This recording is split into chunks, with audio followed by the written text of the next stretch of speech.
C'est un vol d'enfants. Nous avons été exilés, transplantés comme des objets. Nos droits d'enfants ont été bafoués. Valérie Andanson, membre de la Fédération des enfants déracinés des départements et régions d'outre-mer. J'ai été exilée dans la Creuse à l'âge de 3 ans avec toute ma fratrie. Arrivée à Guéret, nous avons tous été séparés. Moi, de mon côté, je me suis retrouvée dans une famille d'accueil où j'ai été maltraitée pendant 4 ans.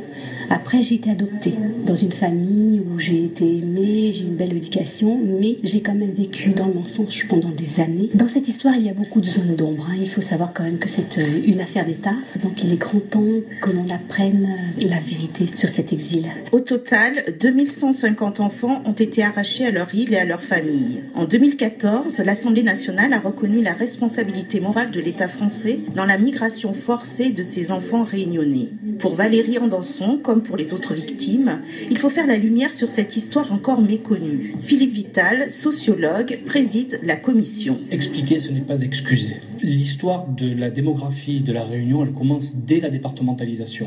Michel Debré entérine ce dispositif. Il le formalise par un système, le BUMIDOM et autres, c'est-à-dire qu'on a fait partir des ex-mineurs.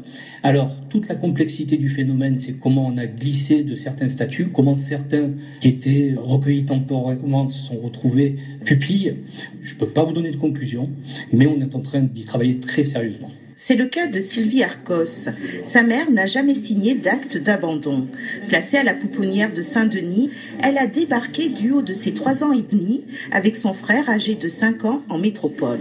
Adoptée par une famille bretonne, elle porte à vie des séquelles. À l'adolescence, mon père adoptif, qui était gravement malade, a eu une période alcoolique.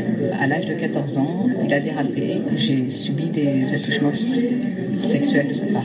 Ça a été une enfance, une adolescence très dure, très compliquée, qui reste des traumatismes à vie. Retrouver leur véritable identité, savoir ce qui s'est passé, ces victimes réclament aujourd'hui réparation. Surtout sur le plan collectif, les billets d'avion. Ça, c'est notre priorité. Nous devions retourner sur l'île tous les ans, retrouver notre famille. Cette promesse n'a jamais été tenue. Que notre histoire soit reconnue crime contre l'enfance, l'accès complet au dossier.